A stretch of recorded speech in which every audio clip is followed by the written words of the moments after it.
Before you get into property, you need to watch this. Here's 3 stupid things I did for my tenant that I absolutely shouldn't have. The first was I never increased rent. Now for context, I rarely raise rents. A good tenant is worth its weight in gold, and in over 12 years, I've only done it once. That has its own story. But this tenant, they were paying £650 a month. The average rent on that road was around £850 to £900, and they still struggled. Now had I asked for a fair rent increase in, let's say, year 2, I've instantly realised that they couldn't afford the price. And in hindsight, that could have saved me £21,000 in lost damages and rent later down the road. So the lesson here is fair rent equals financial clarity.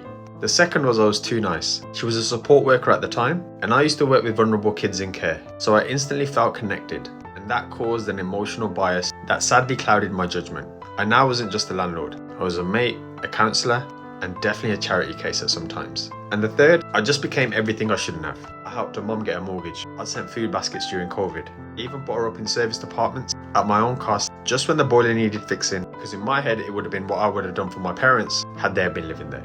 The sad thing is, in hindsight, I shouldn't have been that nice. All I got back was pain, stress, and a lot of financial damage. Sadly, the truth is, there are people out there who see kindness as a weakness. They'll take everything you give and more without even blinking.